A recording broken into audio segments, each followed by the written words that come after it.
আল্লাহর ওলি আমির শরিয়ত নাই রে দুনিয়া।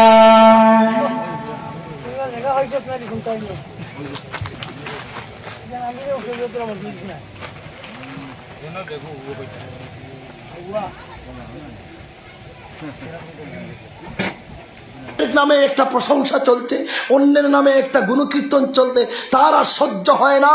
নবীজি বলতে আল হাসিদু, যারা হাসদ করবে, হিংসা করবে, খিনজিরু। আমাদের সমাজে কি সাধারণ একটা গজল পর্যন্ত তার সহ্য হলো না। ওই গজলটা সহ্য না করতে পেরে ওই ছেলেটাকে অপমানিত করে, লাঞ্ছিত করে, বেইজ্জত করে চলে গেল। মনে রাখবা, তুমি এমন মেহনত করো, তুমি এমন কাজ করো, তোমার নামেও মানুষ গজল গাইবে। গাইবে কি গাইবে না ভাই? আল্লামা তৈয়বুর রহমান সাহেব কেমন ছিল জানো? আমার জীবনে কারো চেহারা দেখে চোখের পানি আসতো না, কিন্তু আল্লামা তৈয়বুর রহমান সাহেবের চেহারার দিকে তাকালে চোখের পানি ঝরঝর করে পড়তো, কলিজা নাড়া দিত, কলিজা আপনার পেটে উঠতো। আজ সেই অলির নামে গজল চলছে, সে বলছে এখান তো আমির শরীয়তের জলসা, এখানে আমির শরীয়তের জলসা, এই বলে ক্রিটিসাইজ করে এই ব্যক্তিকে দাঁড়িয়ে দিল। তাদের আজকে ক্ষমা হবে না। ধরেন এক বাড়ির একটা ছেলে চাকরি পেয়েছে, তার জ্বালা শুরু হয়েছে। আল্লাহ বলে যারা কিনা করে, হিংসা করে, তাদের দোয়া সবে বরাত, সবে কদর, মক্কায়ও যদি যায়, মদিনায়ও যদি যায়, মক্কার ইমামও যদি হয়ে যায়, মদিনার ইমামও যদি হয়ে যায়, বিশ্বনন্দিত মুফাসসির, বিশ্বনন্দিত অলি যদি হয়ে যায়, তারপরে দোয়া কবুল হবে না। নবীজি বলছে দোয়া কবুল হবে না। জানেন, বিভিন্ন সময় কিছু উলামারা আছে গিবত করে, একজনের আরেকজনের গিবত করে মাইকে উঠে বলে এতদিন কথা বলছি না, আজ মারা যাচ্ছে কথা বলবো। জানেন, মানে গিবত করবে, মৃত ব্যক্তির নামে গিবত করে। ওয়ান নামাম আল মাখতাবু ওয়ান নামাম কিরাদু আহলিন নার। যারা অন্যের গিবত করে, যারা অন্যের সমালোচনা করে, যারা অন্যের দুর্নাম বের করে, কিরাদু আহলিন নার, তারা জাহান্নামের বানর হয়ে যাবে, তারা জাহান্নামের বানর।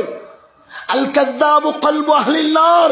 আর যারা মিথ্যা মিথ্যা বানোয়াট বলে, কোথায় আমরা বলেছি অনেক কথা মিথ্যা মিথ্যা আমাদের উপর তুলিয়ে দেয়। তো নবীজি বলছে যারা মিথ্যা বলবে তারা হচ্ছে জাহান্নামের কুত্তা। ওয়াল হাসিদু খিনজিরু আহলিন নার। ভালো করে শুনুন, ওয়াল হাসিদু খিনজিরু আহলিন নার। যারা হিংসা করে, অন্যের নামে একটা প্রশংসা চলছে, অন্যের নামে একটা গুণকীর্তন চলতে তার আর সহ্য হয় না।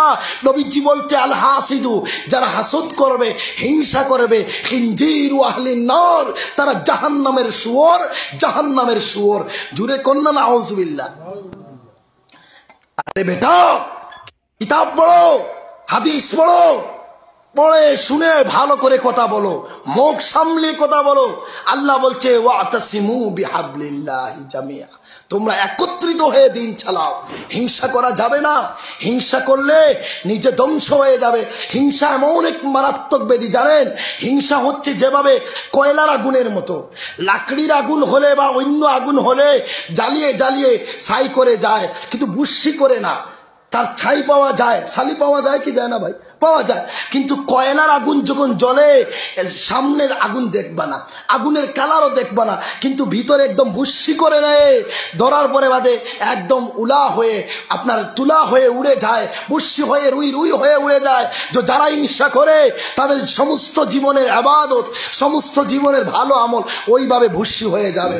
এই জন্য যে যেখানে আছেন প্রত্যেকের কাছে অনুরোধ করব, কেউ কাউকে হিংসা করব না। একজন বড় হয়েছে, আল্লাহ তাকে বড় করেছে, তার জন্য দোয়া করো। আরে বেটা, আমিরের শরীয়ত তো শুধু ভারতবর্ষের জন্য নয়, সৌদি আরবে যেখানে ফতোয়া দিয়েছিলেন, মক্কা মদিনায় মসজিদে গিয়ে যেখানে ফতোয়া দিয়েছিলেন, যার ফতোয়া কবুল করা হয়েছে, যার ফতোয়া মঞ্জুর করা হয়েছে, বড় বড় শিক্ষাবিদ যারা তাদেরকে আজও স্মরণ করে। হিন্দু, বৌদ্ধ, জৈন, খ্রিস্টান সবাই তাকে ভালোবাসে। তুমি হিংসা করে কি হলো? আল্লাহর ওয়াল্লাহু মুতিম্মু নূরিহি, আল্লাহর নূর, আল্লাহর দ্বীন, আল্লাহর দিনের রোশনি চলতে থাকবে, জ্বলতে থাকবে। তুমি ফু দিয়ে মিটাতে পারবা না, তুমি ফু দিয়ে মিটাতে পারবা না, নিভাতে পারবা না। এই জন্য হিংসা থেকে দূরে থাকুন। হিংসা এমন একটা বস্তু, সবচেয়ে বড় নিকৃষ্টতম হলো হিংসা। এই হিংসার কারণে মানুষ দুনিয়ায় জ্বলবে, আর কিয়ামতের মাঠে কি হবে? জাহান্নামের সুর হয়ে যাবে। এই জন্য লক্ষ্য করতে হবে যেন আমরা হিংসা না করি। তো আজকের রাত্রে যারা হিংসা করে তাদেরকে আল্লাহ ক্ষমা করে দিবে না, তাদেরকে আল্লাহ মাফ করে দেবে না, কখনো না, মাফ করে দিবে না। 2 নম্বর কথা